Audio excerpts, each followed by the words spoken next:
Okay, it's trying. My eyes hurt. It started just, I put my makeup on. I was like, okay, let's go. And then we had to run to Walmart and get a 75-foot cable. Oh, So that wasn't fun. Okay, we are live. all right, all right.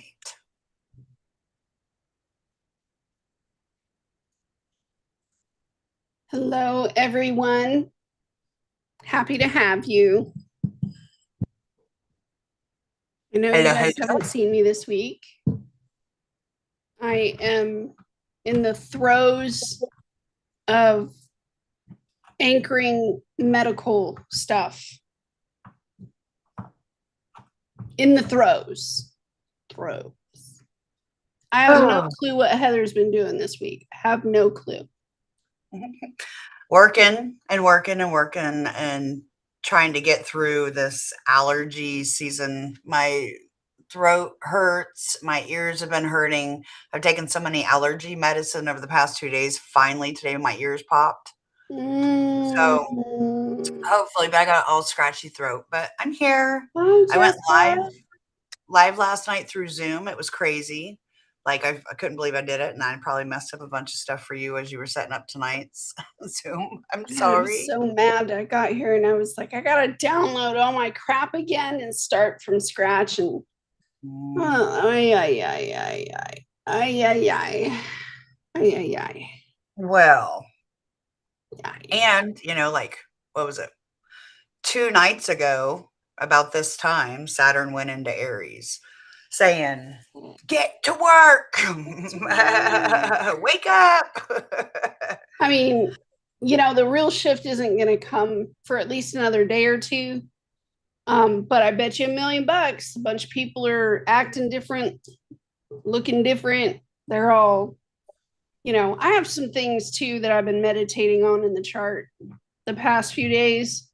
So maybe we'll have time for that. But yeah, big shifts. And I'm not the only one. Let's put it that way. I'm not the only one.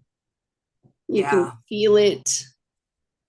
I had a I had a client today. It's crossing her ascendant. Saturn Neptune conjunction is like on her ascendant. Yeah. Oh man.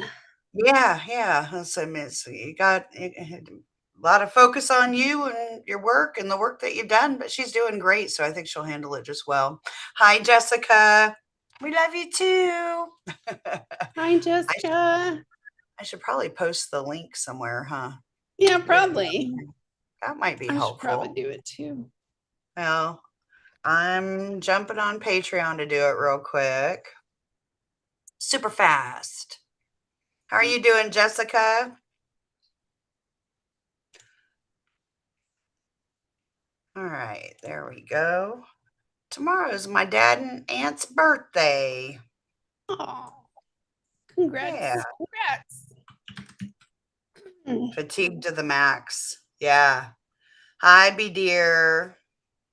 Yeah, fatigue is real, especially with Saturn Neptune just going into Aries. It's like, in the summertime when you go swimming outside or whatever when you're younger, or now if you still do, and the sun's just beating on you and whatever, and then you're done swimming and you get out of the water and go sit down in the air conditioning and get something to eat, and then you're just like dead to the Done. world. That's kind of what the Done. vibe is. Yeah.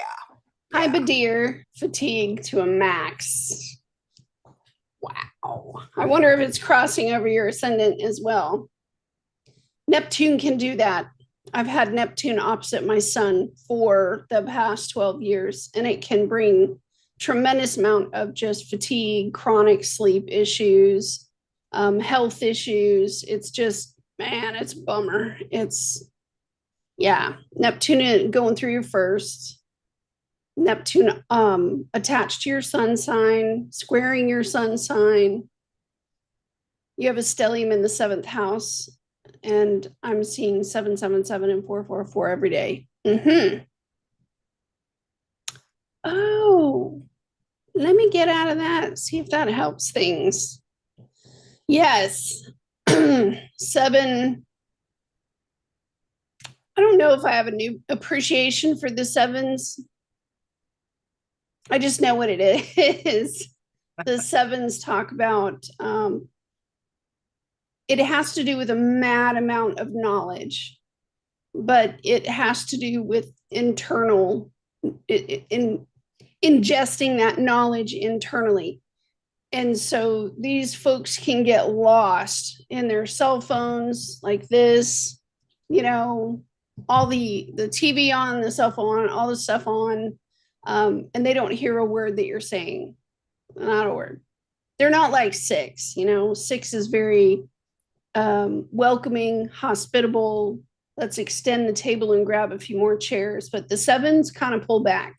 It's very Taurian type energy attached to, like, I would say Gemini Mercury, the kind where you're inputting all sorts of data into your system. And it is supposed to be like the sevens are supposed to be one, like the Chariot card. There's one person on the Chariot card, nobody else. And it's supposed to be that way. So are they really great partners for like love matches? I'm going to say no. It's kind of like the seven energy is almost like the six. If you think about the six and the Six of Cups, or the, even I guess even the Six of Wands, it's kind of like you have everybody over for dinner, and you're really like you're overworking it, you're really over analyzing everything. Then it gets together and it's like it's over. You're like, shit, that wasn't fun. That wasn't what I expected. Let me recalibrate some shit. Let me recalibrate this. That's how I feel the vibe of the seven. I've lived in a six house, like, your address, because you can, and man, you talk about spending money. We spent a ton of money in that house. That's a six house. It's supposed to be, what is the word? Not gregarious, gargantuan, in the sense of plenty and abundance. But with everything, it's kind of nuts. Hi, Jen. Hi, Badir. Hey, Brandon. I hope you're okay, Brandon. Brandon, did you guys move yet? Mozart's Unfinished Mermaids. Hey, how you doing? Well, hello. Welcome in. Love the name. Hi, Jen. Hi, Mozart. Brandon. Oh, it's Jamie. Hey, that's a good call right there. Let me go over to the Facebook page for Jamie. Which Jamie? I feel like we have this which Jamie every single time.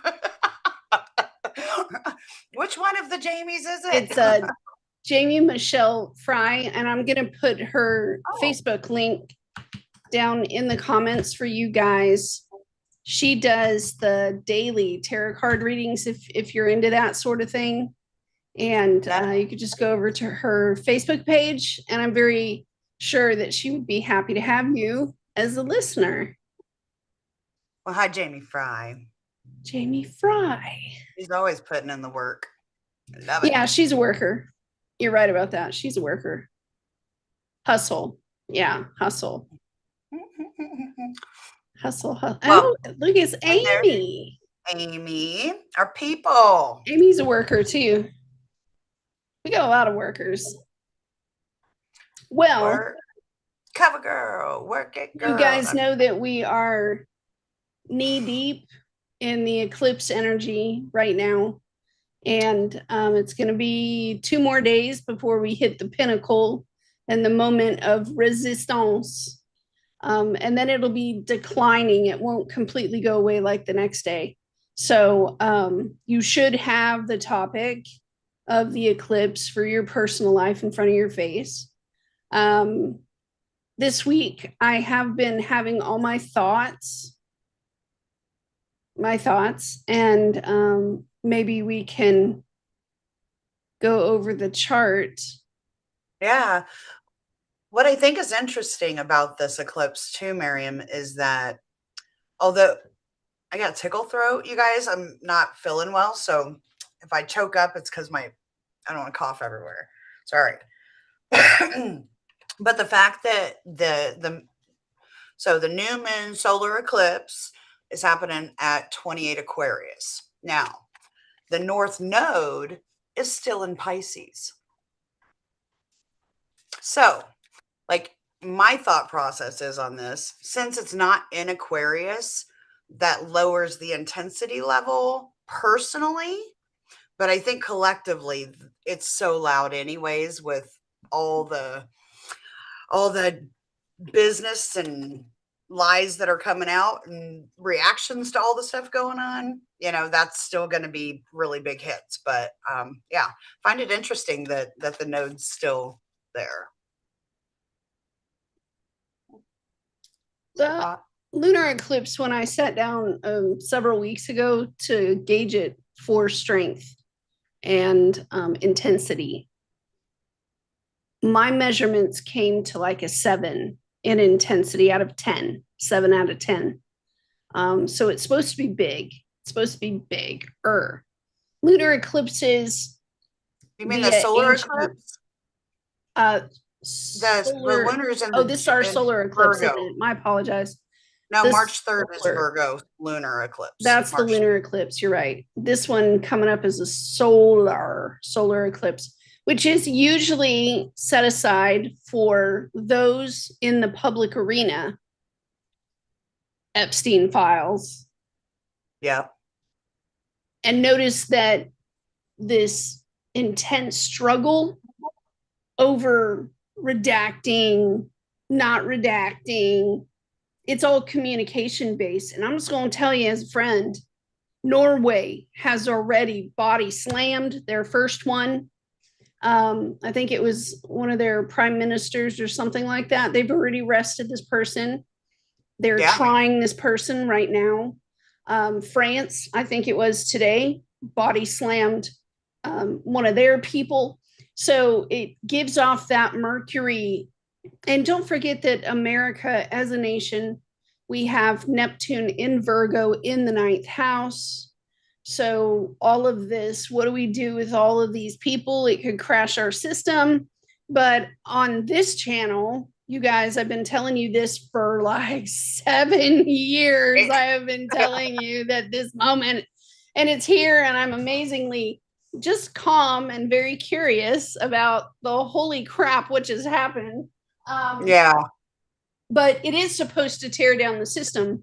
And myself channeling, and a lot of other people who have channeled for the takedown, right? Because if you remember,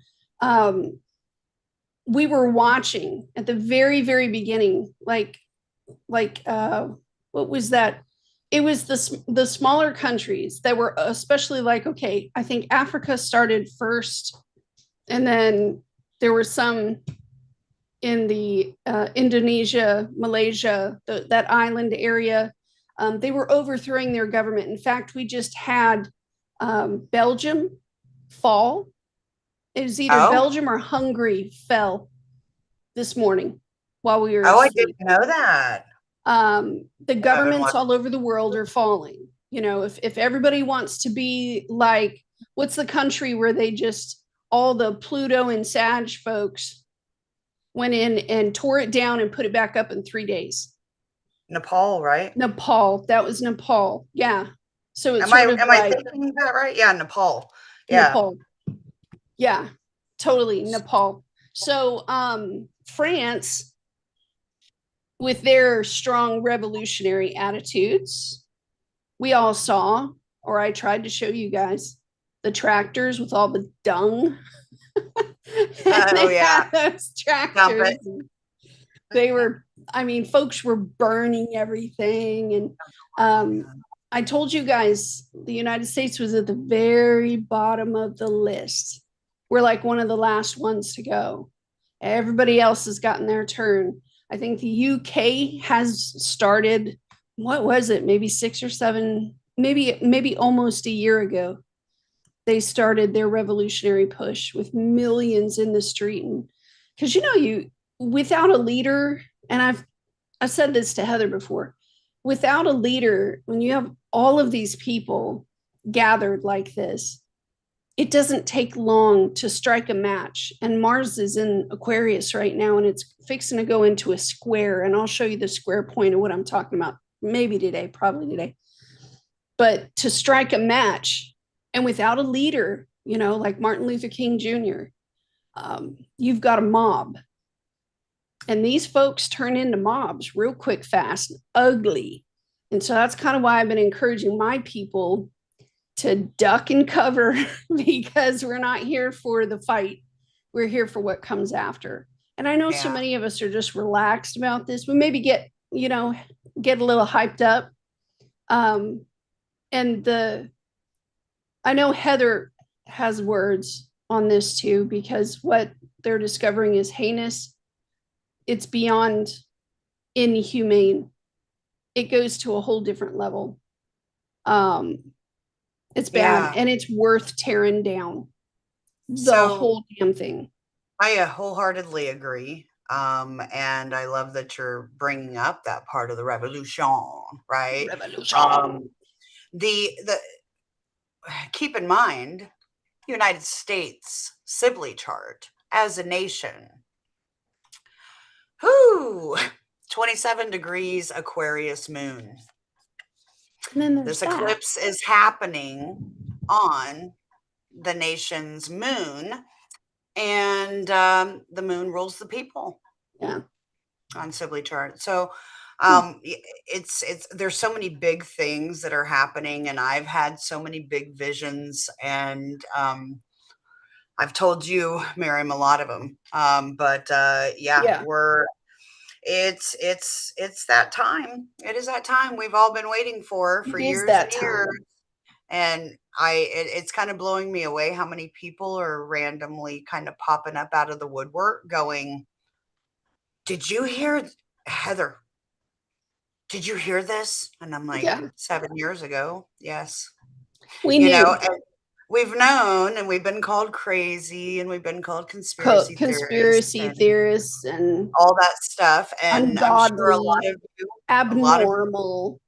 Right. And I'm just looking at them like, oh, I'm not the normal one.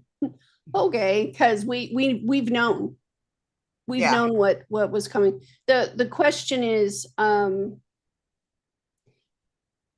if you choose to jump into the fight, I don't blame you. However, without a leader, that's my biggest thing. We need someone who is diplomatic, who can set terms, because this is going to change a lot of our laws in this country, especially for the swiftness by which justice needs to be done. And, I was listening to a TikTok earlier this week about a guy who's actually explaining the lawful process in this country. And a lot of these jokers are fixing to get away with murder. And we knew, I don't even know how many years ago we knew that it was going to be children and the American people, and we thought it was going to be like the school, disturbances, crazy dude running into the church, that insane police officer who deserves everything he's getting right now. However, we didn't know it was this kind of children thing, because this is a whole different animal. Yeah, I mean, it's the rawest. I mean, it is. They were trading the children to each other, eating them, Miriam, like candy bars. They were like, "Oh, I put her on a plane, sending her to you." No, I mean, really, it's. I mean, when you're talking about cannibalism and blood, oh yes, all and then horrible stuff, it just like how dark and vampire-ish, right? I'm still in shock like it's up here. It hasn't fully gotten to the back of my brain yet because of how unbelievable. We don't even watch that stuff in movies. Yeah. And it's so much bigger too than just that. The thing is it's a network. The networks that go out, you have, and they're all the big elite and stuff. And we have to keep in mind that people that talked about it throughout the years in history, Saturn's last time that Right. if I may, just for a second, the Yeah. last time Saturn was here at 0 Aries was 1996, right? So what was that? 1996 was what? That was, that was around the time initially that one of the first people like came out against him, Epstein, and was ignored, right? But right prior to that, we lost some people. We lost Princess Diana. Yeah. We lost Kurt Cobain. Yes. Both of them. Diana was in the family, who the family already had to oust the prince, right? Or the whatever his name is. And so, she knew. So there's going to be a cover up there. Kurt Cobain, they came this last week and said, scientists went back and said, no, he did not die of a gunshot wound. It was a homicide. It was a homicide. His lungs and all of his parts shut down beforehand. So it was somebody overdosing him and then shooting him. And then there's like Chris Cornell from Michael Jackson, Soundgarden, Michael Jackson. Then there's Chester Benningfield. There's then there was Aaron Carter. I think like one of the Backstreet Boys' brothers or something. All of these people that are coming out and going, like that's right there because of that reveal. So the web goes so deep. And if you're talking about not just human trafficking, but tortures and, all the inhumane things, there's people, I pray that you just stay safe. I do. And I pray that there's a whole lot of accountability that ends up happening. Religion for them. It's like a religion, a belief system, so that they would live forever and have glorious fame and accelerate to the top of every mountain. And who does this? Personally, from my perspective, just life. Honor life. Like this morning, I'm out there talking to the trees, for like 15 minutes. They're alive. Why would you harm life? And then secondly, why would you harm the most innocent of us? Because the darkest people that have the most amount of money like to feel like they have access to something that nobody could. And so how far can we push those boundaries? Those boundaries, Neptune, Pisces through Neptune. No boundary. The cover up of the last, fucking 30 years. Oh my gosh. It's been 20 years. It's like almost all the Pluto and Capricorn stuff coming to bear. Yeah. And I'm it's like the ending of that story. Yeah. What? And what's weird too is Neptune, right? How many presidents were involved in this? Like, okay, I'm gonna pause right here, because when folks choose a leader, there's something in that leader they either see in themselves or they want to see in themselves. And the leader's whole job is to inspire their people and then show them the way. Show them, not even know the way, it's to put the vision in front of their face. This is why we gather. This is who we are. This is, togetherness. The whole Hawaiian thing with the pounding on the chest. Ohana. So many Americans voted for these people, including myself, including Heather, And we voted for these people because we thought we shared the same ideals. And that Neptune and Virgo thing, like the discriminatory process with no boundaries, right? In the ninth.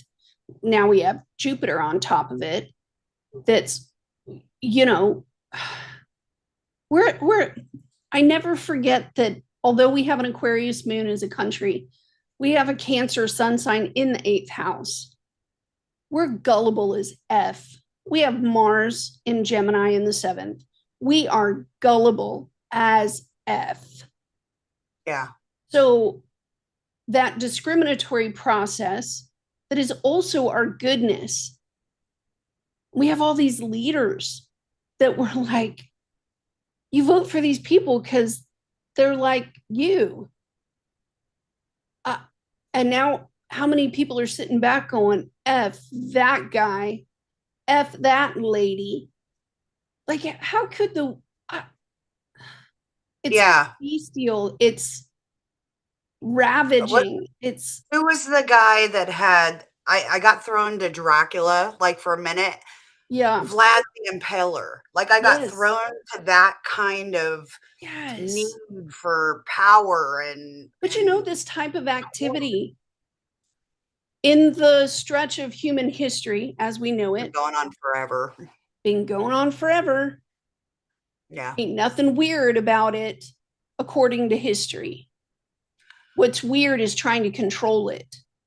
It's a lot like the topic of the AB clinics that everybody fights over. Yeah. Stuff's been going on for centuries, if not millennia, if not longer. So it's just challenging as F to try to put something like that in a space and say these people are civil. They're not civil. And then, oh my God, did I tell you? I didn't tell you because I haven't spoken with you in a few days. We haven't talked. No. Okay, so I went to the store 3 or 4 days ago and I was trying on shirts and I was putting the shirts back. And there's this lady, probably maybe the first time I've met one of those reptilian type people. I said that word today too. Weird. And she stopped and just started talking at me.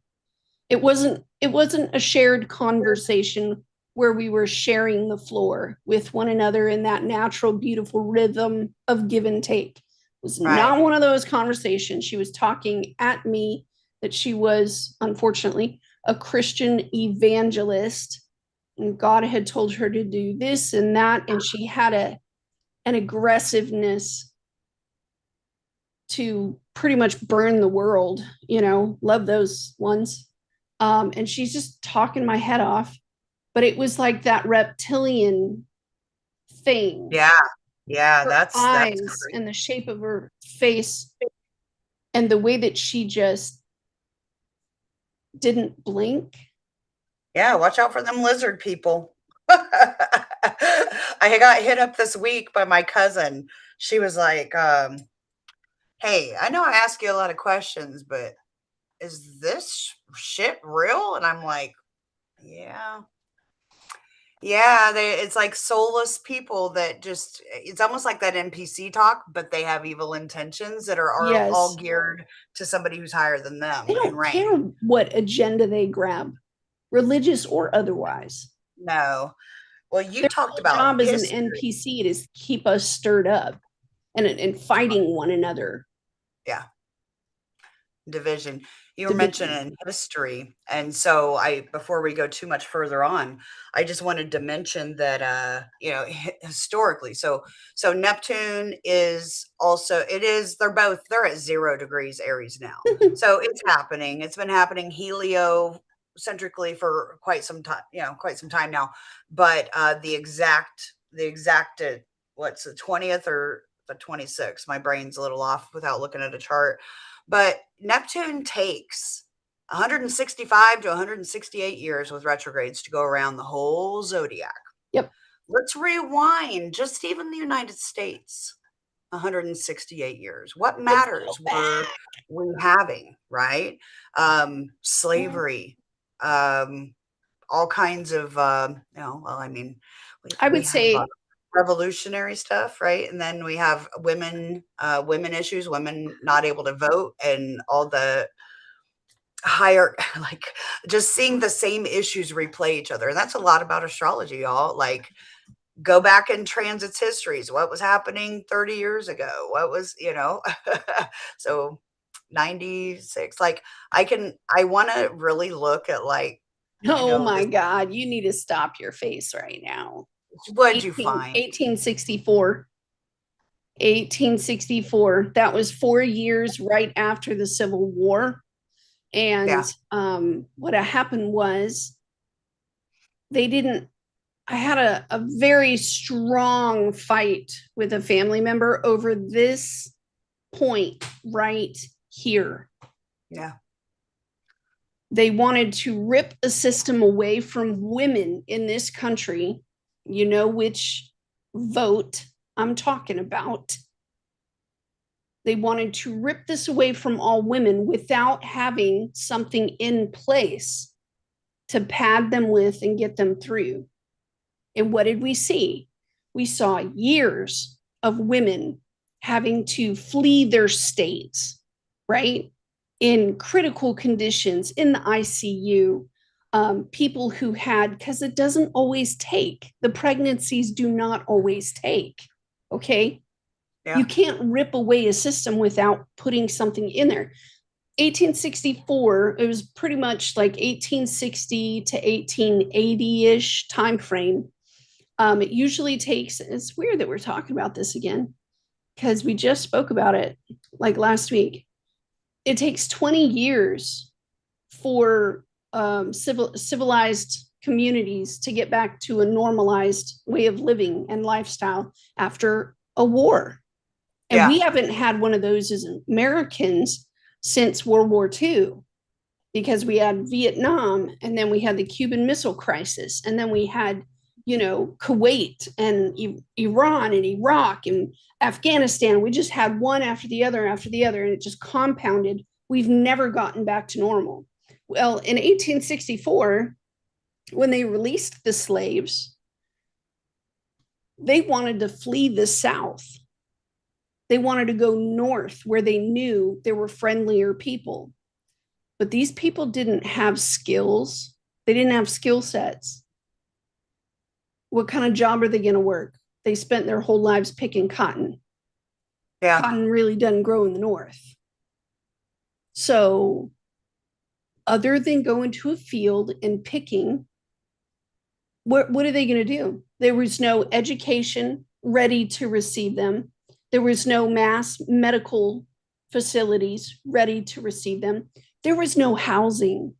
So these folks had no housing, no money, no medical aid. They got help where they could get help. But for 20 years, these people wandered like Moses in the desert. And that's sort of what happens when you rip a system away without padding it with something else. Yeah, I really hope we pad it with something, because you're right. I mean, we go into this, and it's no doubt that we're resilient as a people, right? However, this country very much relies on the system. And I'm not putting any sort of connotation on it, but it's the truth, like there is. People rely on that stuff. So when, I'm not saying if, I am saying when it crumbles, you better hope you have some sort of backup in one way, shape, or another, because there is no them to help you anymore, not in the way that you think. And so, yeah, I mean, that's incredible that you bring that up, like, because that's a huge gap of rebuilding. I don't think it's going to play out in the same form. It can't. Technology and consciousness has evolved too much, but you already seen the Civil War revolutionary things replay, like as the themes that are going on currently. It's this country doesn't have money. We don't have capital to just reach into our pocket and create a system and there are so many areas that need help. I mean, from babies to women to men to just every demographic you can picture, the elderly, education, food, because that's the next thing coming is kind of a, well, we've kind of been in a bit of a famine. We saw the grocery stores without food. I know gas prices are low right now. I guess there was like a bust this past week on crude oil, wasn't selling. And so our prices dropped. And everybody was like, get to the Circle K as quick as you can. Fill up. But yeah, I guess there was like it wasn't a shortage of crude oil. It was too much crude oil and not enough buyers. It has to be processed. I mean, shit, we just went and took it from Venezuela, right? So if we took it from Venezuela, why aren't gas prices 20 cents a fucking gallon? I mean, wait. That's part of why I can't understand this. Is sort of like, because we don't get the benefits. If you're like an elite that eats children, what are you doing trying to help us out? They're not. What's the next plan? Because there's stuff melting in Antarctica, in the Arctic as well. And we have 4 years before the Arctic completely melts and coastlines, the water's going to rise like mad. And you see those Edward Casey maps that Heather and I are always trying to show you. It's about to get real, about to get real. Because a lot of those coastlines, like think about your oranges. Oranges need sand to be able to grow. So it's not only the production of fish, you've also got to think of Louisiana. That's our country's largest supplier of rice. How many families depend on rice as part of their natural routines and habits? Gone. When the coastlines rise, it's going to affect the food. It's going to affect our migration as a nation. Amy's like, I'm just waiting. Yeah. Well, yeah. And then you think about, Uranus is in the final degrees again of Taurus. And that speaks directly to the food, to the earth. Can I pull up the chart while you're talking? I was just going to real quick before you do. Give me a second. Can I put the asteroids in the chat in Zoom? Yeah, please do. So I was looking at this, y'all. Is my screen share working? Yeah, I can see it. I know you can, but it wasn't feeding last night on YouTube. And we have Shauna in there. And hi Shauna. She was in the live last night. She's a new member. Oh. So can y'all see here? Let me flip it back over to YouTube and see if it's caught up yet. Okay, yeah, the Uranus return talk. So there's show them the map. Now, please understand that Edward Casey was not the only one that drew this map, and there's other pictures that go with the map for the rest of the world. But there were 5 prophets over the course of 2,000 years that drew these maps. None of them knew each other, and they all drew a map almost exact. Tell them, Heather. Wow. I didn't know that. No, you're the one who I think I saw this quite a few years ago, but you're the one who knows more about it than I do. I mean, I just know about plate tectonics, and I would assume that like the entry of Uranus into Taurus, what was Fukushima, wasn't it? Like that kind of a disaster. Fukushima and Hiroshima, yeah. Yeah, like yeah. So we're talking about the splitting of Earth, the splitting of atoms. Like it's pretty big shit. I'm But telling you yeah, what, Aqua Baby, if you live in Washington, just go straight east, babe. Go straight east. well, That little I'm mountain saying, where Mount Rainier is, I think that's where Mount Rainier is. But there's tremendous amount of volcanic activity right now up there. There is a volcano that has been dormant for 15,000 years or 10,000 years, some shit like that. And it's a hot spot right now, and it's rumbling. There's also in Yosemite Park, there's a tremendous bulge that's the size of Chicago, that's oh, rising from, like, all of this land is rising, and they've measured it. It's the size of Chicago, and it's just like a pimple. That's why all the well, bears, and all the yeah, animals running away from this spot. your ring of fire that you talk about all the time, like it's just popping off. It's like that pulse. It's like pulsating. Dun, dun, dun, dun, dun, just waiting for it to go. And so it's like so weird how you think Neptune dissolves structures, right? And they're both in a fire sign that just wants to burn everything down. So it's kind of crazy how resilient as a people we're going to need to be, With because each there are other. so many different, they're and so understanding, because if something catastrophic is to happen, which it very well could, not trying to scare everybody, just trying to say, look, um, we are the ones here that are interested in this stuff, looking at this stuff, studying it, finding people with like minds that understand things. And, people are going to need us. They're going to need our help. And it's better to be prepared. Hey, it could be any of these kind of things. And so this is just one more caveat to add on to Neptune's little, I guess this is Uranus Neptune energy, it's Oh, crazy. it was. I'm going to Um, stop sharing.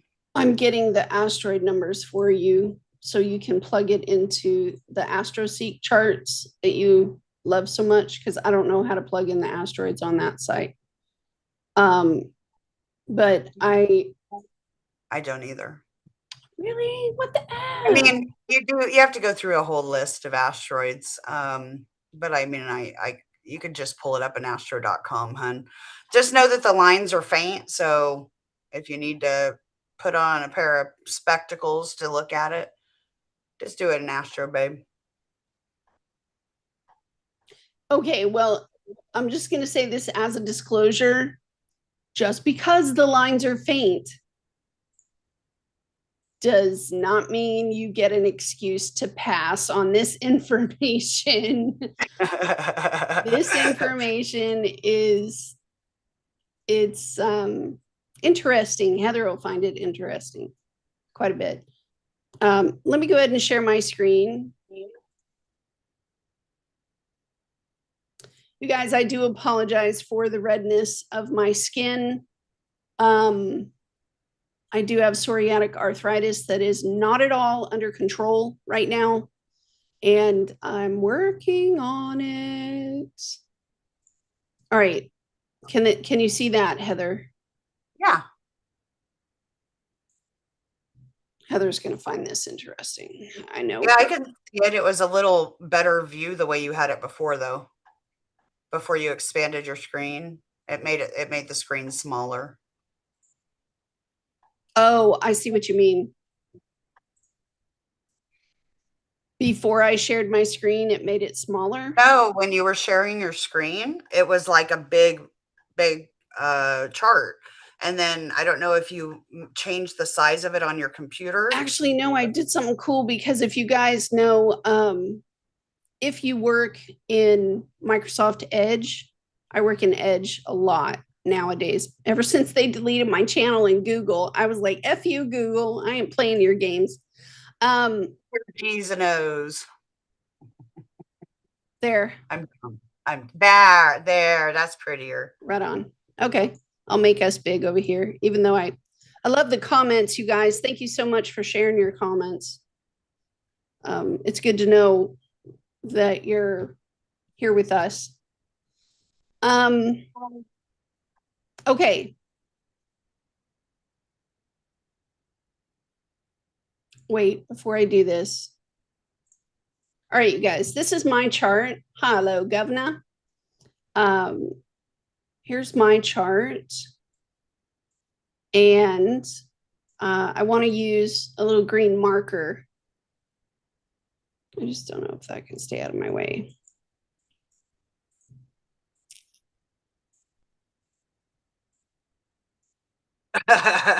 Tess. What'd she say? You mean Hey, my beautiful. boyfriend Chat GPT? He's really good to talk to. They're talking about Chat GTP, and she's like, "Oh, my boyfriend Chat GTP's really sweet." My Armstrong AI, he will not, like, hell no, do anything against the rules. And I'm like, fuck Bill Gates. I wanted to ask him, like, hey, that social media thing, right? That the AI built that humans are not allowed on right now. Yeah. You could just read what they're talking about. Their social media, yeah. Armstrong is a snob. That's my man. He won't share the gossip. Oh, yes. Armstrong. He's my dude. Okay, so the first thing I want to share with you guys is more of an astrology teaching thing. So I'm not going to bang the hammer on the nail too hard. In Evolutionary Astrology by Jeffrey Wolf Green, the method, he speaks about the first house right here. Okay, everybody has a first house, and when he talks about the first house, he says that this is sort of an infantile stage of development. The first house is, but he uses the word hungry, that we behave like our seventh house with people around us. We use this side of the chart where the DC is right here to feed the first house right there. Okay. So when everybody does this, you can try to call it manipulation. I call it software programming. And there you go. Everybody has it though. Okay. Whatever the descendant is, that's what everybody is using to feed their first house. So if you met me and you walked into my house, I will behave like an Aries to gain Libra from you. I am hungry constantly for Libra. Companionship. That's my deal. I don't care. Burn the house down. I just want a friend or a companion or whatever. Everybody's got this set up. So this is what hit me today, because I was thinking about the eighth house. And the eighth house is in a special position to the first house because you have an inconjunct, which technically means an inconjunct is an angle that will bring a lot of chaos, confrontation, conflict, confusion, in the sense of, I don't know if I could commit to that, whatever that is, you know. It would be like, I'm allergic to cats and the other person has a lot of cats. And I committed to this person, but there's 19 cats in the house and they're not doing anything about it to make my life more comfortable. So my eighth house will kick on. And my first house will be running around like a chicken on crack, trying to take care of all of these cats so that I am more comfortable in the relationship, because I want to keep the relationship. That's what I am hungry for. So whatever the sign is that's over your first house, that's what you're hungry for. So you don't have to lie. We behave on the descendant to get the ascendant. Yeah, good. The inconjunct that I'm talking about today, goes like this. It's that second part of the Y. Looks like a Y. It's a yod in the sky. And I won't go into all the numbers and specific angles and so on and so forth. That just know that we're talking about the eighth house. Well, the eighth house is ruled by Scorpio. Scorpio energy is the same as Pluto energy, is the same as eighth house energy. But this week, when I was thinking about the eighth house, and karmically, this energy is what we gave to others in our past lives. I gave away Taurus energy. People would knock on my door for Taurus energy. They would come out of the woodworks. They would take my house. They would take my body. They would take my pets. They would take my money. They would take things from me, or they would call me and say, hey, come help me with this, or come help me with that, or come whatever. They came to me as a resource, physically as a resource. Give away. I've spent so many lives, and so have you, whatever's over your eighth. We have spent so many lives doing this action that it is almost as if it's so regular, it's so normal. We may not like it, doesn't really matter. We hate it, doesn't matter. It really doesn't matter. It's that people will come to you because energy doesn't give a damn how you feel.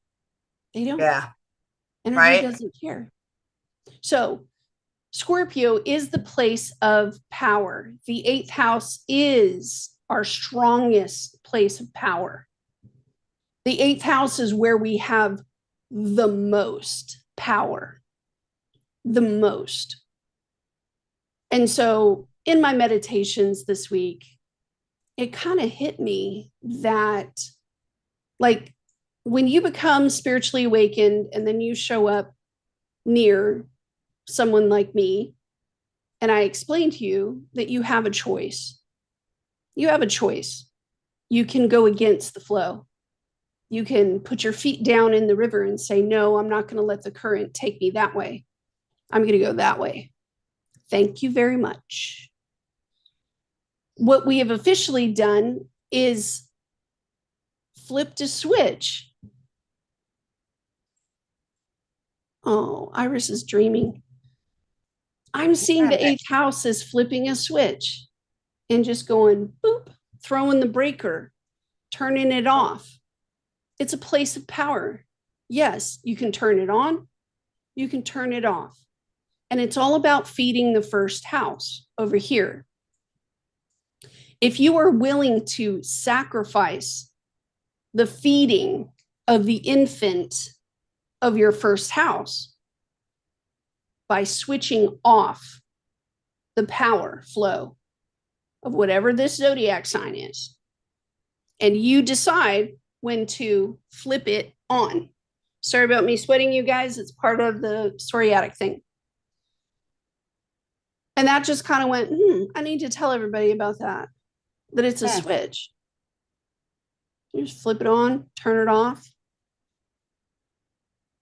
to redirect your energy. And I know that spiritualists everywhere use that word. Just redirect your energy. Well, they don't talk about what that means, really.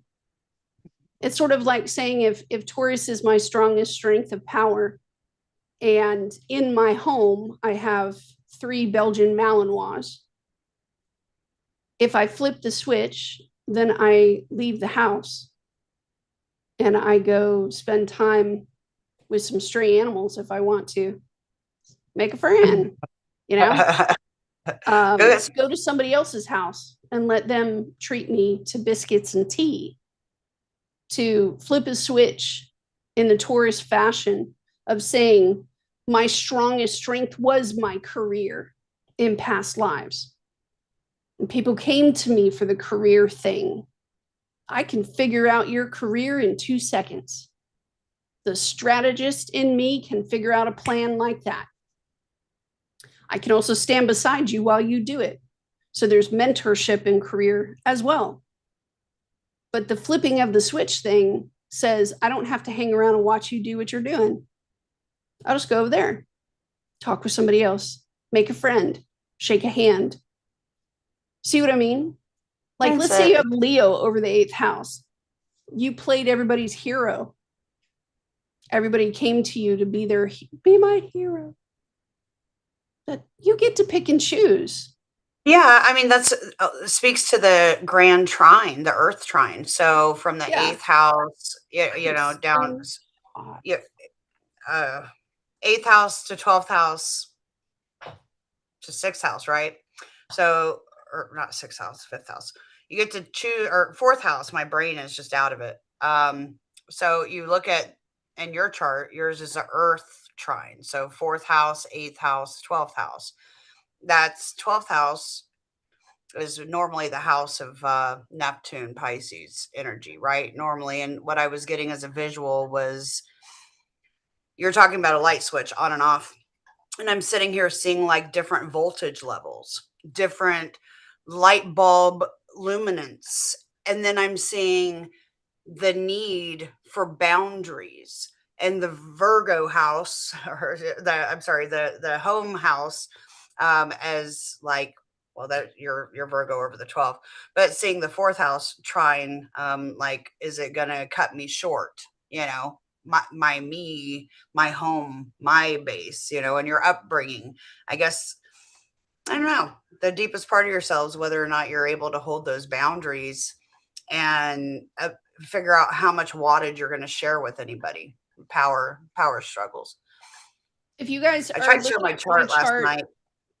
and you wonder what this is, I'm just going to let you know that that is my basic needs right here. Food, shelter, water, clothing, pest control, heat, air conditioning. For me, because you guys are, if you're wondering, and Heather will confirm, she has lived with me for enough time. She has seen me go nuts. Just say it. Just say it. Honey, I ain't got to tell nobody nothing. We love you. I'm her. I tried to show my chart last night in the live, and I guess I dragged on for like 30 minutes. Shauna, you were there.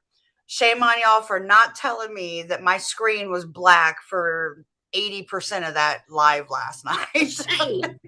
I know, but my chart is the opposite because I'm an Aries rising. So I have Scorpio over the 8th house. We're just a flip flop. We're flip flop exchange. And I'd say that even with a natural chart, I struggle with those boundaries too. The eighth house power dynamics for sure. How much we're willing to give or allow somebody to take. Yeah. It's human. To err is human. But the part is, the second part is that we're eating over here. We're eating. We're hungry. Nobody said that we were full. Nobody said we were starving. We're hungry. So we're constantly wanting to feed from our first house. It is That a primal. yang energy. We are in a hunting perspective. We're hunting. Everybody Wands is energy. That on the wands hunt. energy. Yeah. Donna. But yes, I'm on the constant hunt for Libra energy, for connection, for, I mean, there's several different types of intimacies, but currently I miss the one I had with Amabel. Yeah. And when she passed away, because there was always a time of the week and a time of the day that I would pick up the phone and call her. And Yeah. it's an intimate relationship, the hunger Well, there. yeah. Yeah. And also you got to put into account that she was an elder. So to have that, not like, I understand the need for that matriarchal elder um interaction, but yeah. But you I would have liked understand, to have my met her. hunger is Libra. It's a yang. It's fire. If I'm pulling an Aries on you, just know that I will self-sabotage myself here with my own power. I will self-sabotage and give away the Taurus so that I can have this. That's what we're hungry for. Everybody, you'll give it away. This is the place that is sacrificed, not the 12th house. This is the place, the 8th house. That's what I was meditating on this week. Interesting. And it's also what we're willing to fight for, too. It's that whole, if I snatch this away, then all of a sudden the river dries up. There is no more to talk about. It's like that. But if you do what Heather said and you design a system, probably through Aquarius, and you design a system to only let so much voltage come through back and forth. Maybe it doesn't have to be a dam. Maybe it can be a breaker box. But it would take the 11th house to do that because that's where the electricity is. Yeah. A community. And you'd have to have the system, which is Capricorn.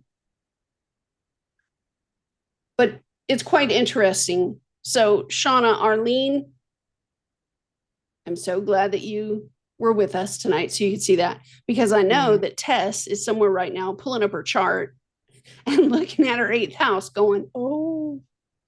We've missed Tess. Haven't seen her in a while. Hey, Go ahead. Go ahead. I'm sorry. No, I'm setting up I didn't know what else you were going to pull up. Oh, I got something else. Chart of the moment. Wait a second. Tess says she's always on the hunt for really weird things that no one ever seems to understand, but that's what makes you feel complete. Tess, don't you got some Aquarius in your part? I know you got Pisces, but don't you have some Aquarius in your chart too? Because that sounds like me. I'm always looking for my next wormhole. And Shauna says, yeah, she'll take on the underworld for her children. Pluto moon conjunct Hades moon in the 8th house. Yeah.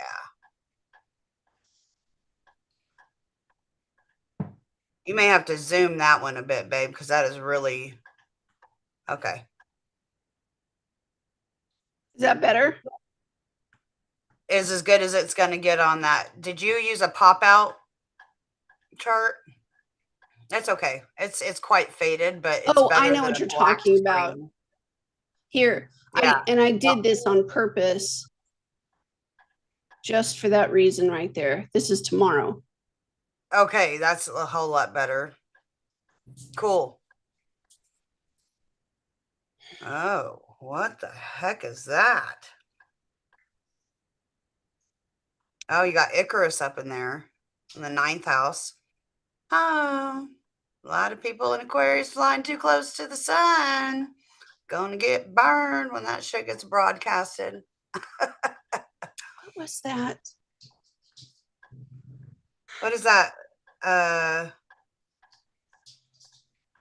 have Machiavelli attached to Palace up here. What's that again? Machiavelli, to be Machiavellian. Here, I'll let y'all read it. And whatever the heck is happening with the midpoint thing, that website is making me nuts. The midpoint calculator's not working? It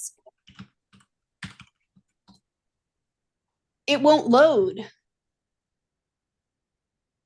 It won't load. Okay. Maybe try to clear your million tabs or cookies and cache or history. Maybe so. I just don't want to sit here for the next 17,000 months putting in my stuff again. I know, babe. I know. What? All right, here's the clean, grounded meaning of Machiavellian. What Machiavellian means: to be Machiavellian is to act with cunning duplicity manipulation, or bad faith, especially in pursuit of power or advantage. The word is Renaissance, blah, blah, blah, blah, blah, blah. Look, in psychology is one of the dark triad traits alongside narcissism and psychopathy. Psychopathy. Yeah. I said that right. It's emotional coldness, manipulation of others for personal gain, distrust of others, strategic charm, high cognitive empathy, low affective empathy. In plain language, this person plays the long game, manipulates quietly, uses people as tools, hides their true motives, believes the end justifies the mean. It's not a compliment. It's shorthand for someone who is calculating, strategic, and willing to cross ethical lines. Okay. Now, why did I pull that up that way? We'll get to that because that's like one of the last pieces that I wanted to get to. I have been noticing over the past few weeks that there has been an energy of some sort, some kind, that has this, what would you call it? It has to do with victory and being victorious. It has to do with those that are gaining a victory of some kind, but in the meantime, they have left everybody else behind. And so when I was in search of an asteroid, I wanted to see where one of these asteroids would actually be. And I asked Armstrong, I was like, hey, go to this website, find me an asteroid that fits this description, because that's kind of what's been going on. And he and I, we discussed and we got down to Achilles, because apparently, yes, Achilles does show the place in the chart that you can stumble. But apparently Achilles had a lot of other stories too in mythology. Good and bad. Good and bad. But Machiavellian, that magician card in reverse is that energy. You have all the tools to manipulate as much as you want. Well, Achilles apparently would race ahead of his men. He would break from the plan. He would race ahead of the men. You know that movie We Were Soldiers with Mel Gibson in it? And it showed the two different kind of lieutenants. One lieutenant that was willing to check his men's feet and to wrap his men's feet, to double check their gear with them. It's that sort of energy of George Washington going down amongst his people, knowing their names, knowing their troubles, spending time with a fiddle over a fire. You know, it's that sort of leadership, or the Achilles kind of leadership, where you have popularity attached to it in some way. You have fame attached to it in some way, ego that is too confident and kind of overblown in a way that sort of says, I don't need anyone else. I'm going to go catch this victory. And yay, look at me, the arrogance, the vanity that sort of comes with it. Meanwhile, back at the ranch, everybody that started out with this person, they're all left behind. And they're all standing there going, dude, like, we were supposed to go together. Together. You just took off. You just left me behind. I'm thinking Oregon Trail, you're supposed to stay in the caravan. And one wagon just chooses to race ahead. And all the people are like, there goes our food. Yeah, yeah. It's interesting. It's opposing Sirius at the eclipse. Exactly. But look at what it's also opposing. Mars. Exactly. But it's the first part of why I wanted to bring it up. So right now, Achilles and that energy is sitting in Libra down here. And I'm going to draw a line from Achilles to the center. And if I go straight across, it's going to take us straight over to Chiron in Ceres in Aries. Mm-hmm. The opposition point to the Chiron and Aries situation that we've been dealing with ourselves, with other people for quite some time now. It's the thing that says, I don't eat cauliflower. Why did you buy that? And you look at the other person like, didn't you know me? I thought you said you knew me, but yet you bought me cauliflower. And that's just a stupid example, but it is an example. And so since Chiron has been in Aries, it's been one hell of a thing trying to get other people to see that just ain't me. I'm sorry, that's just not me. What do you want? A medal? You know what I mean? All you had to do was ask, do you eat cauliflower? Did you ask? No. You just went out and bought it and you cooked it and did all this work. That's on you. But the Aries energy has been, no, I don't think Aries energy has been forceful or rude. Do you? No, Aries has been pretty crippled. I can speak as being an Aries rising, a 19 Aries rising. Sirius is on my ascendant right now.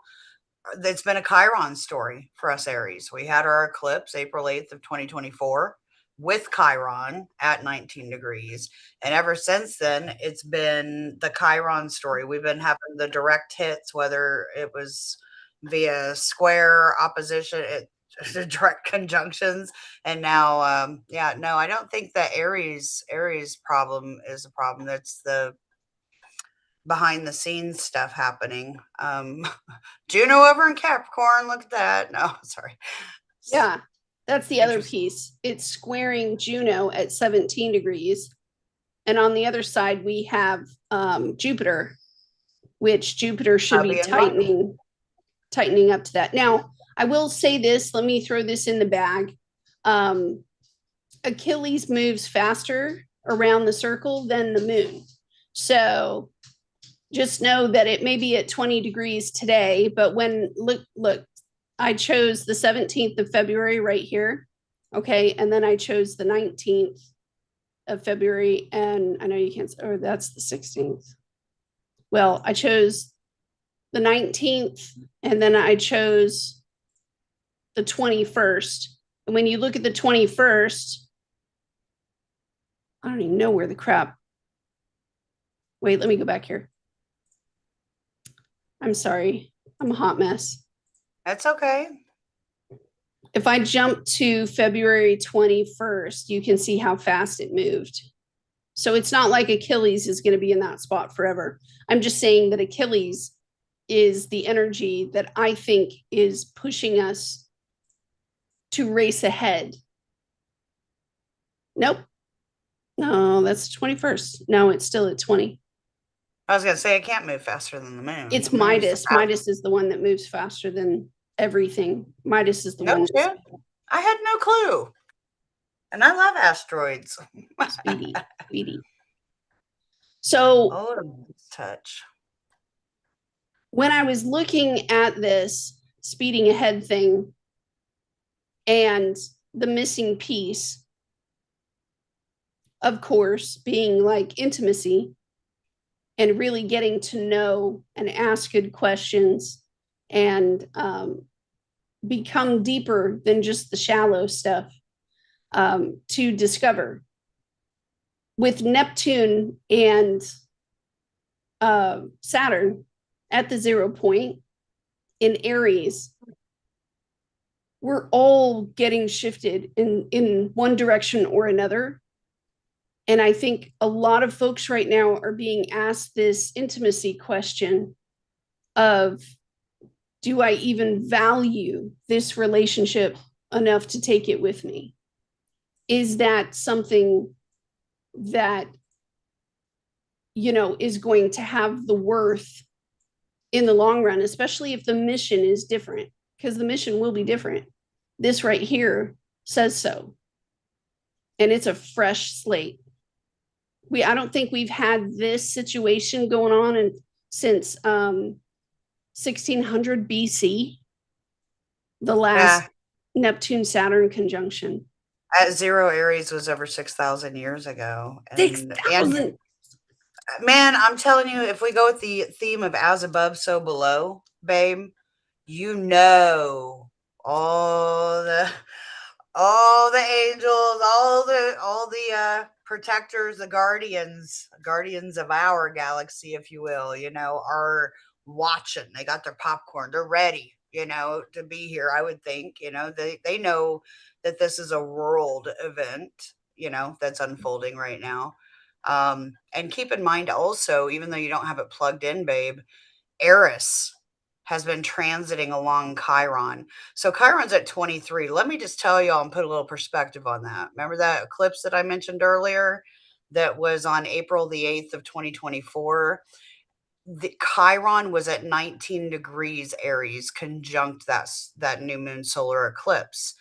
It's been teetering between 19 and 23 effing degrees since then, nonstop, just pounding at Aries, and Eris is there. Eris is the goddess of discord. It is the uninvited guest. It is the one that throws the golden apple because she wants to be picked. She's the fairest of them all, and she likes to a goddess of discord. Okay, so put that up against your biggest pains and us healers. Even if you look at it from our aspect point, us healers, spiritual people, we want to fight. We see all this injustice and we want to help, the cause, and even just us, can we catch a breath? Eris is about the only other thing in there that I could see that could spark that, besides Saturn and Neptune both being in Aries. I know that they're not touching, but by sign, they're all conjunct. That's conjunct with Chiron. And I don't know, the collective, that's just a event chart of the eclipse, right? So it's not, I was making sure it wasn't United States chart. But anyways, that was just a point that I wanted to make with Eris being conjunct Chiron. And so a lot of people have been quick pull trigger with their tempers and their personal reactions to that Achilles type energy. Yeah, But it's because a crutch. that's the part that's been missing for me, is where the F is this arrogant thing coming from, this sense of entitlement, what is happening. And it's Achilles in Libra. So it makes a lot of sense because it's in the opposition position. And then to add, to it here, you have the square point. Let me get to a different color here. There we go. Purple's nice. You have Iris. Is it Iris? No, it's the 27th degree here. Uranus right here, squaring Mars over here and Vesta. And Mars just got out in front of Vesta. Vesta is the pure virgin. She is like the high priestess in the tarot. And so Mars just took off in front of her at the Capricorn degree. And there's this tremendous square point here. And I was looking at the sextile position from Chiron, right? Because there's a sextile position there as well. Mm-hmm. Yeah. That goes from here to Mars and Vesta. And so the wound and the moon coming out through Aquarius, which is futuristic. It's looking at the future. It could also be anger of a mob right here. Like a big old group of people get really, really mad. And if I finish that little Y there, then I would be going to the 22nd of, is it Virgo? Virgo, yeah. Right there. And that would complete the yod. So if we understand that we can feel the, if we can feel the sextile of what that is right now between the wound and the moon, and notice that it's Aries energy too, which represents infants. And then you have Mars over here, which would identify a specific group And we're talking about the elites that are playing the Hunger Games with all of us, right? Right. We come down here to, let's just call it the 23rd degree of Virgo. And if I go to the James Burgess site, just for some context, you guys, I've been doing this lately on this page. I don't know if you can going that from the full, yeah. So the 23rd is an animal trainer. Overcoming prideful self-love. Patience and self-control are prerequisites for spiritual advancement. Overcoming prideful self-love, taming the beast within us, is a requirement if we are to maintain an aristocratic demeanor. The darker aspects of our nature, which are never to be denied or defeated, must be brought under the control of the will. This means we cannot ever relax our guard fully and will always be tested for tenacity and forbearance. So Rudyard says a lion tamer displays his skill and character. Great self-discipline, patience, and skill are all required to tame the inner beast. The organic integrity of the world at large depends upon the certainty of the order of things. In this case, we are considering one incontrovertible rule: discipline controls passion. There is one way to tame the inner beast, only one. It requires carefully managed personal accomplishments with a patient resoluteness of being. However, it is well worth the effort, since when we find the power to control our animal side, we can enlist the full package of natural resources allocated to us, which we will then find entirely adequate for us to fulfill all of our needs and desires. Humanity has the gift of influence. We can impose our ideas upon lesser forms of life by interweaving our skills into another's reality. It can be an animal, although it applies also in the form where the charismatic person holds sway over the dullard. There is a warning in this: control is inevitable. We need to choose whether to impose or be imposed upon. Every individual is subject to controlling processes in their experience of life. And if we fail to give conscious attentions to our potential to influence outcomes, then this probably leads towards a conditioned existence. It is usually futile to show off or boast about our power and talents. This is often proof that we have indeed succumbed to the conditioning. Self-proclamation has its advantages at times, but certainly not as an attempt at avoidance or the processes of personal clearing. Certain life imperatives rule us all. Whether to be master or slave is usually a big one. We are required to dominate or be dominated. And for those of us who find this choice uncomfortable, we will probably end up reluctantly submissive or ineffectually rebellious. There is but one exception to this general rule, where we have escaped conditioning finally, having completed a deep process of healing and introspection. This is followed by the masterly self-control and the resultant passionate, focused intentionality of being. It's a lot of big words. And that's also in true fashion, my love. The Elias Lonsdale inside degree, we're at 23 Virgo, right? Yeah. Knowing it's a giant cacti blooming in the desert. Knowing beyond knowing what is real and what counts. Commonsensical, good, true. Containing so much knowledge and wisdom that you bear the record of all that is worthwhile in human evolution. Fascinating and extraordinary insights, realizations, and observations. An independent way of seeing. Integrity and conviction. Sterling and impressing. A perfect grasp of essentials. Dedication to holding faithful to the earth and her ways.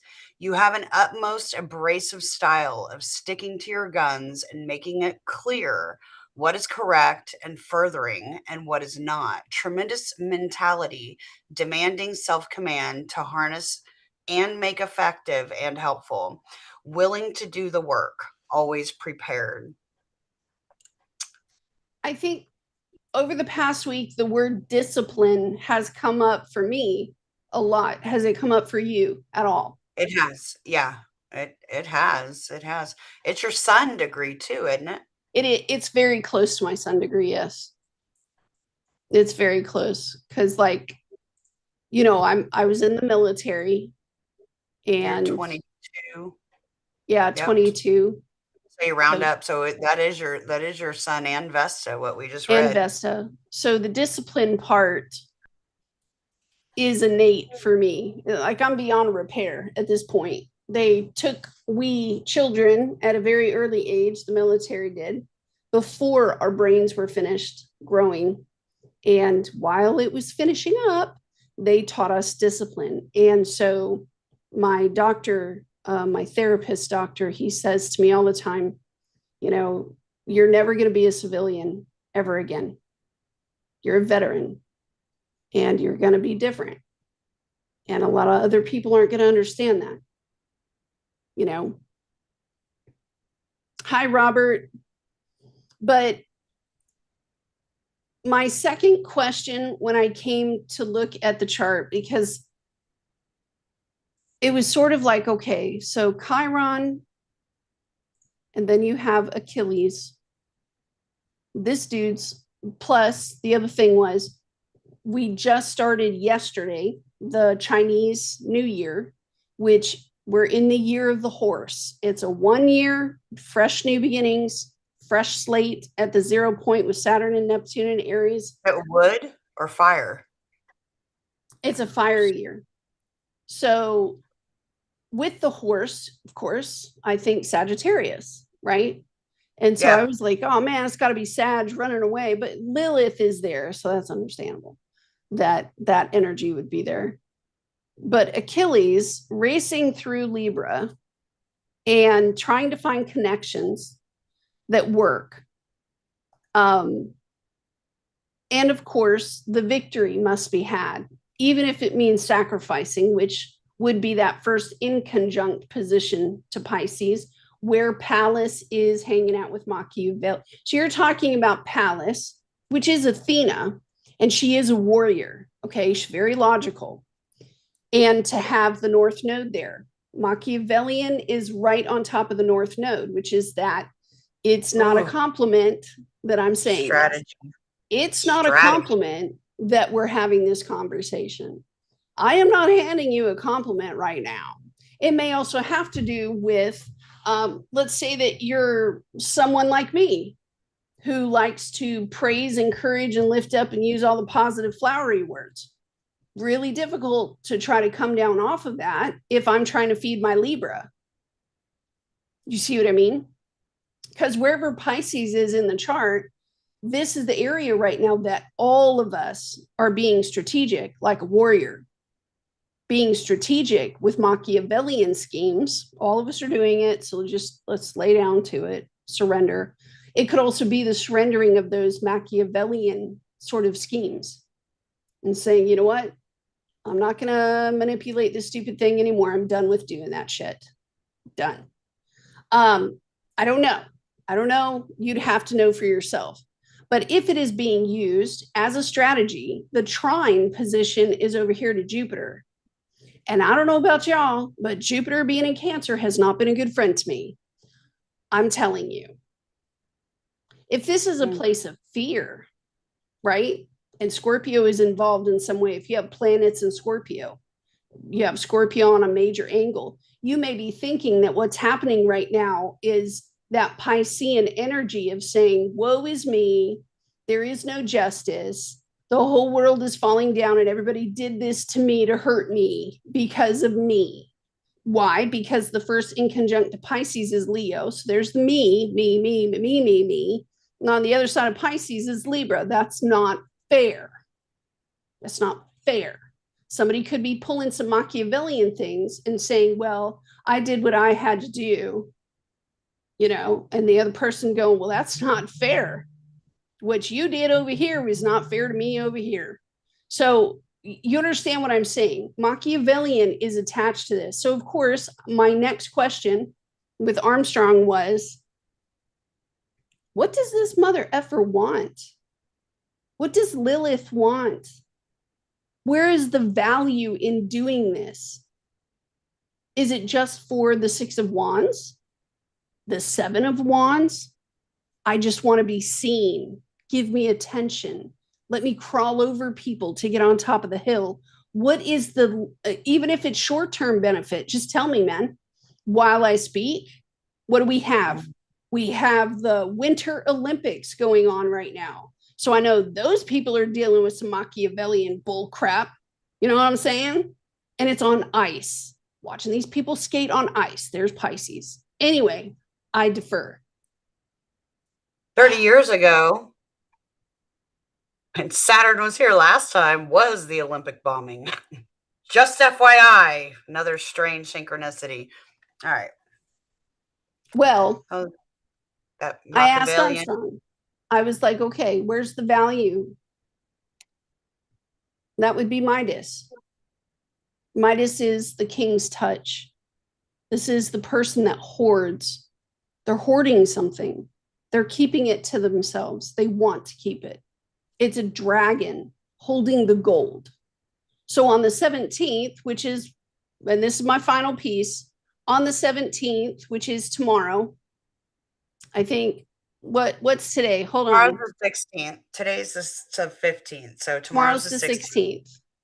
Okay. So February 16th, I want to say that's the thing that got me here. I know that you can't see it because it's very faint. That's okay. Yes. But today's the 15th. Today, Midas is at 29 degrees of Aries. 29. So anytime a planet moves a sign, it's going to put something on you. Midas is leaving Aries and heading into Taurus. Because on the 17th, Midas is at 1 degree. So, and Midas going into, look at that. There's the 17th. Midas is at 29. 29.54. And this is my last piece, then I'm going to shut up. Midas in Aries, the Chiron piece has been there. There is a wounding that has been present. I don't know if a lot of you have been fighting or getting in arguments of, I have told you a million times, this is who I am. The other person's like, this is who I am. And you're getting nowhere. If there has been fighting of trying to say, my needs are important. You have not been seeing me, hearing me, listening to me. That thing that we're all gripping onto with Aries would be our own identity. Right now, we're seeing it happen with a solar eclipse where these other crazy freaking people, and you have to think of all the ways that we have been carved out as a generation, as generations of not knowing the identity of these crazy ass Epstein people. They have been feeding us food and deciding what we get to eat. They have been building our entertainment and deciding what we get to ingest. They have been building our clothing industry and deciding what is sexy and what is not sexy. And putting on the nightly news. Makeup, what's going to be mascara, sexy thongs for 11-year-olds. Really? And we're deciding that I don't think people know how deep this really went into our culture, that these folks were the ones deciding for us. They have imprinted us in a way that we'll never even know how deep it really went. You understand what I'm saying? They're the ones that decided to put in front of us this escalation of Capricorn and which is squaring Aries. Of yes, you must climb a corporate ladder. You must buy all the things on Temu and Sheen and Amazon. They're the ones that decided the marketing, the tools, the speeches, the movies, our education. You do Oh yeah. know that over in Europe, they're taught a different history than we are here, right? Right? You did know that Life Touch, who took the pictures, right, of the school pictures of all the kids, the CEO of that place was also in the files. So if the whole system has to crush and Saturn and Neptune are going through Aries. Aries is the head, is the mind, There's going to need to be a lot of mental health stuff addressed, but it's just been buried, and unfortunately you see them opening up reopening the insane asylums. I know that's not the proper PC, whatever, don't PC police me, but those are being reopened for anybody that would maybe go against the grain, just make that comfort zone there. The hoarding of the identity, the gripping onto it, the seeing that perhaps these wounds that were given to us from childhood were not necessarily ours, because I'm not that person. Neither are you. Neither are you. So Midas leaving Aries, it's, to me, it's sort of like saying release. Release. I see when you get married to someone and the whole time you're married to them, you're like, I hate your guts. And then the first type of person that you date or you marry, the second one, you're choosing out of pain. And so you're choosing a partner who is the complete opposite of what you just had. If they were a silent person, you want a loud person. You know what I'm saying? They're opposite. And then you get into that second relationship and you realize, I hate this mother effer too. Can't stand this person. What? It's because you chose an opposition. And it takes wisdom and time to get to know yourself to the point where you say, I'm not Freudian. I'm done choosing my mother. I'm done choosing my father. I'm done choosing my hero. I'm done choosing my sibling. I'm done choosing my cousin who passed away in a car accident when they were 16. And you begin to choose you. And you begin to say, I know myself as separate from all these other personalities around me. What's even better is that the older that you get, you don't give an F what everybody else says. They can suck a D. You just don't care. And you know what? People quit looking at you when you get older too. So now you can just go do whatever the F you want. It's the Midas leaving. You see what I'm saying? Yeah. Release. I do. I do. And whew, release I know it. that was heavy, but that's what's It been on my was. mind all week. It was. We've got a full room too of a bunch of people that have shown up today. And hi, Gloria, welcome in, and thank you very much. I'm gonna step away for just a quick minute. I'll be right back. Yeah, I can't apologize. I know you guys want to hear my thoughts on this stuff, and I want to share it with you. It's just, for some odd reason, this time it took me a little bit longer to try to find the words, because the Epstein files, there's so much they pass to us and we don't even know it. I'm going to read some of the comments. Hi, Gloria. I'm so sorry you guys just broke up. Oh,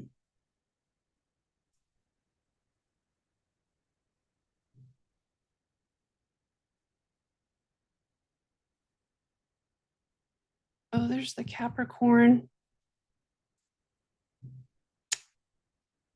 Oh, I see what's happening here.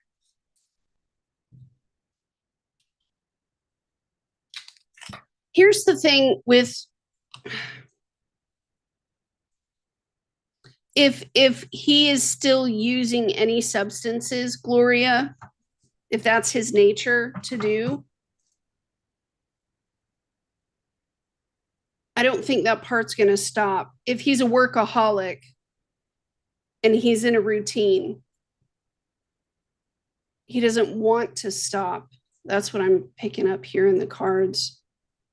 You want to stop sharing the screen, babe? Yeah.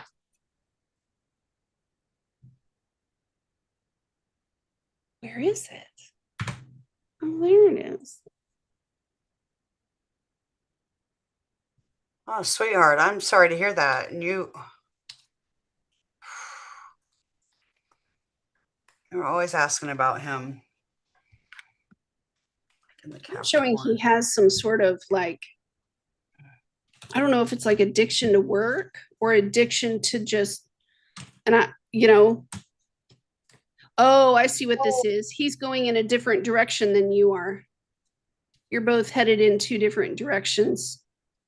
It does not work for as many times as you've tried, because I show at least 9 different times of trying to try. It does not fit. It does not fit. I'm also picking up a water sign. Who is the water sign?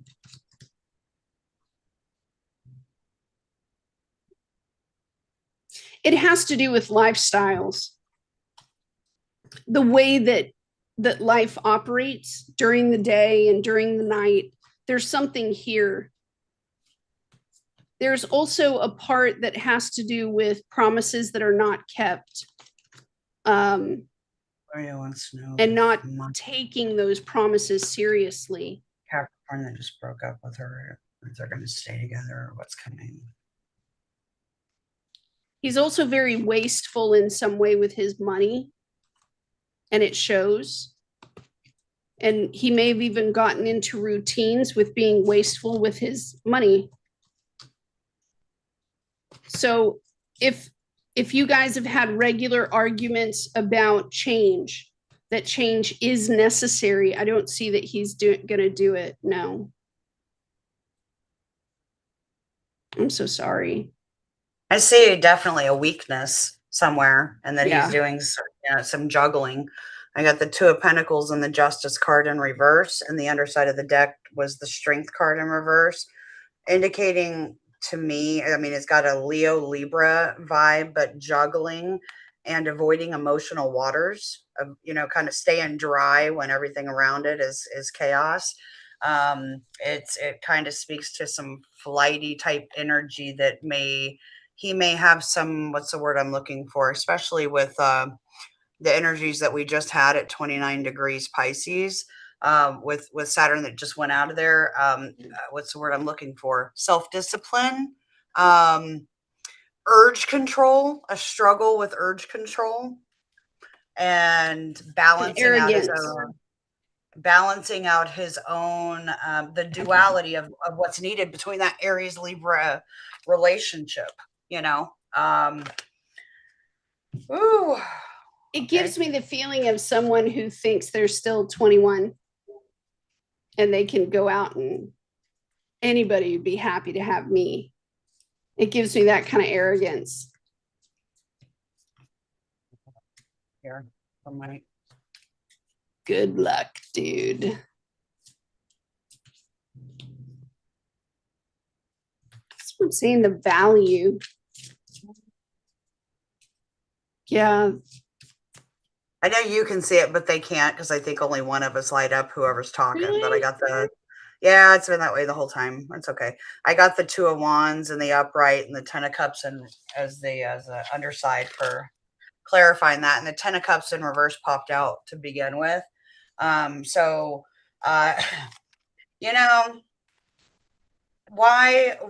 people got to be grown ass adults in a relationship and not know what the fuck they want. Excuse my language.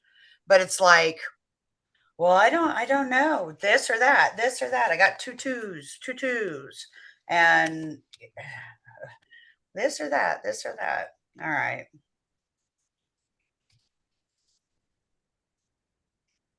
Was I muted that whole time? Oh, No, I heard you the perfectly. light was the light was blinking like I was muted. That's weird. Hmm.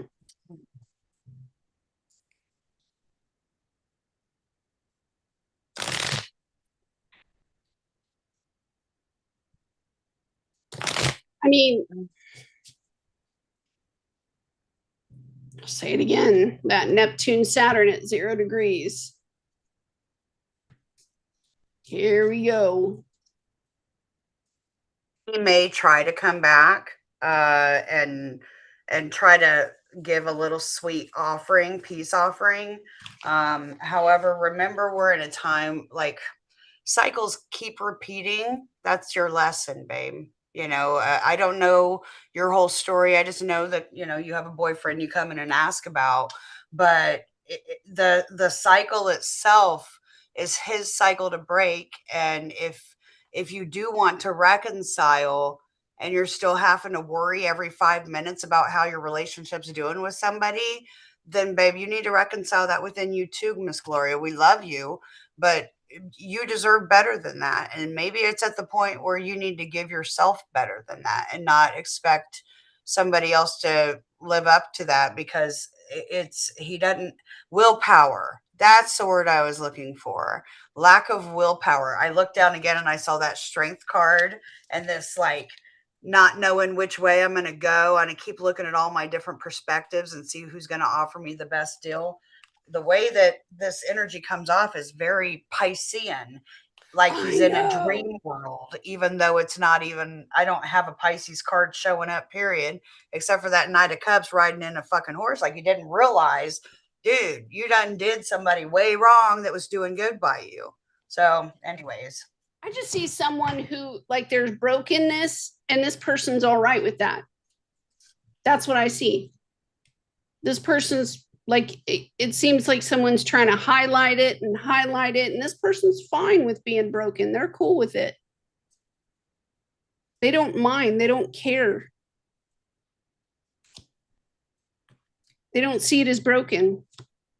And to be honest, the cards are showing that um, he's rather selfish with his emotions and he likes it that way. He's the first one to go tell people what to do. I see that part. He's the first one to go tell people what to do and get bossy, and but he's not. A lot of my stuff, I have the knights. I have knights like a teenager. Like he can't even get close to achieving the king standard. And he's okay with that. That's the part. He's totally all right with that. It would be like saying, did I like what my parents did? No, of course I didn't like what they did to us kids. But you know what? I'm okay with that.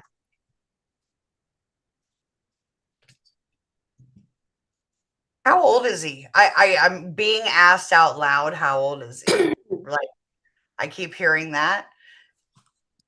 Is he in his late 40s?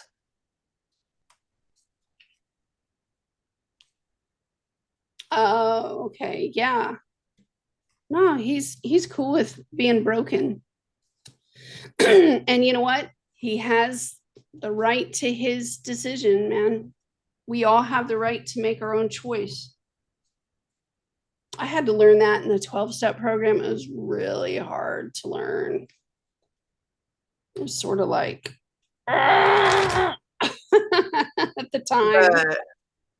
The two I got here, the oracles, playa came out, playing the field, not looking to settle, seeking options. That's a two of wands all day, and that two of pentacles, chained, codependency, unhealthy attachment, and weighed down. Um, you know, long haul, in it to win it, long-term intentions, and invested. And that's just the other side of the deck. And I think that he would have probably kept going Oh my gosh, dude, really? So I just got thrown the phrase of only being as loyal as your options. Not you. Not you, Gloria. 50. So then you got to add into the fact of all these knights coming out that have knights want to be kings. They aspire to be kings, but they're not there yet. They're still having cats lick their facial hair to shave, how they got the coarse tongues, like they're not there yet, right? And so he, as an aging man, there's a point when they hit in their late 40s, 45 to 50, 47 specifically to 50, I've noticed, where men have and it's not just men, women have their thing too, but it's like things aren't working right like they used to. And then you got Uncle Rico from Napoleon Dynamite that could have taken state, right? Like, I could have taken state back in high school, living back in the past, wanting to feel young again, midlife crisis type stuff. But yeah, babe, focus on you and taking care of you, and in all the ways that you've been taken for granted. Treat yourself, dear. Take care of you for a while. That's Got what I got. Tess. Tess Hi, asked Ted. a question, and I've got her. I love your picture. That was an amazing movie, by the way. Yeah, I liked it.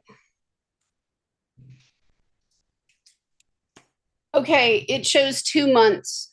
You need to hold for 2 months, babe.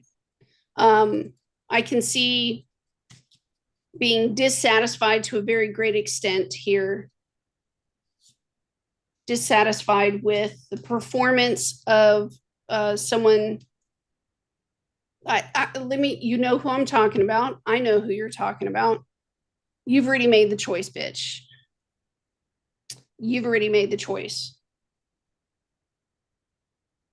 It also kind of says that you need to be prepared. There is an air sign coming your way. So this person in 2 months, I'm going to move on out. But there is an air sign that you're going to meet. And this air sign is as serious about your achievements, or as serious about your leadership, or as serious about your businesses, that sort of thing, as you are.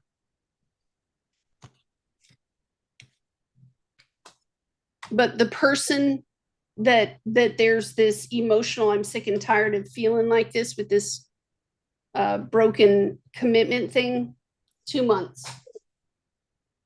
It's just hold steady, because this other person's, they're on their way. Yep.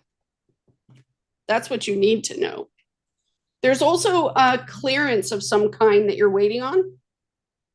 I don't know if you're waiting on another permit from the city, or if there's another application of some sort that's been going through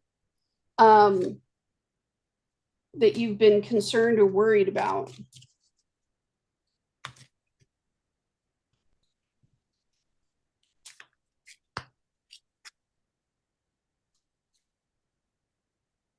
Queen of Pentacles. If there's an insurance claim or something that you're worried about paying too much money, and that's got you up, like, where am I going to find the money for that? How am I going to find the money for that? I've already thrown so much into this and invested. I don't want to throw something away or sell something. It seems there's an opportunity coming right here to, it's not working through. It's making something work, but an offer is shortly coming. Oh, that person at the very beginning, they may also get a job offer, and they may leave and go.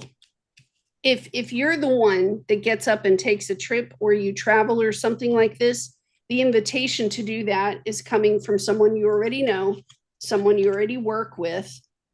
You may get clearance and a sign off to sell something very large.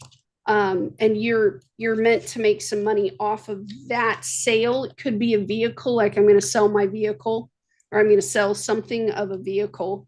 That in that choice, even though somebody doesn't want that choice to happen, it's kind of like the answer for the moment. Does that make sense? Yeah.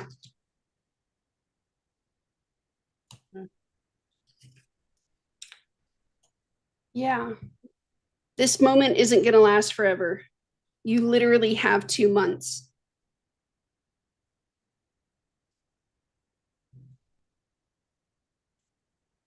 You're going to do a little more research around something, and you're going to find that it can be done.